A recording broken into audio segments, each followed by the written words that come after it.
कृपा नाट्यवाली. मी इयत्ता 6वीत शिकते. आज मी तुमच्या समोर एक पात्री नाटिका सादर करीत आहे.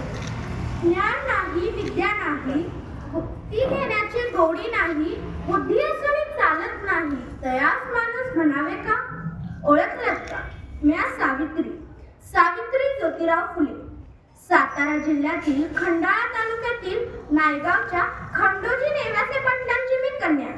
वयाच्या अवघ्या 9व्या वर्षी ज्योतिराव फुले नावाच्या माणसाशी माझे लग्न झालं. त्या काळी बायांनी उमरा ओलांडण्याची पद्धत नव्हती. बाईच्या जातीनं कसं, आपण बरं, आपलं घर बरं आणि घरातील माणसं, स्त्री पुरुष उच्च नीच असा लय भेदभाव होता. पण या सर्वांवर एकच उपाय होता, ते म्हणजे शिक्षण. शिक्षणाचा ध्यास हा एकच विचार ज्योतिरावांच्या मनात होता.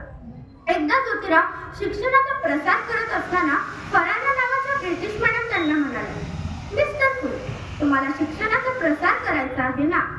So educated women first, because if a women educated the all house will be educated. पण तुम्ही माणसं वुमेनला घराच्या बाहेरच पडू देत नाही. झालं, हे घरी आले की माझ्याकडे पाटी पेन्सिल घेऊन आणि मला म्हणाले, सावित्री, आजपासून मी तुला शिकवणार.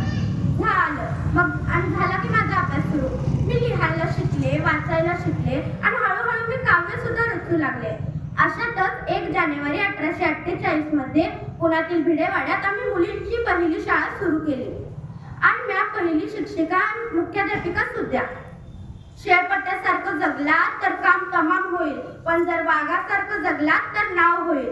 पण समाजात मात्र धर्म कुठला म्हणून कोल्हेकुई सुरू होती. अहो, एखाद्या सर्वसाधारण माणसानं जर शिक्षण घेतलं तर कोणता धर्म फुटतो? माणसासाठी धर्म असतो का धर्मासाठी माणूस? शाळेत जाताना माझ्यावर चिक्कल फेकले, मी सहन केले. शेण फेकला तरीही सहन केले. पण आता माझ्या सहनशीलतेचा बांध तुटला होता. तेवढ्यात एक माणूस माझ्या समोर आला आणि मला म्हणाला, अगं ये टवळे, कुठे निघालीस? पहिला आमच्या पोरीबाईंना शिकवणं सोडून दे. तुला तुझी आबरू प्यारी आहे की हे शिक्षण? कदाचित त्याला माहित नसावं की आम्ही सुद्धा ज्योतिराव पैलवानाच्याच पत्नी आहोत.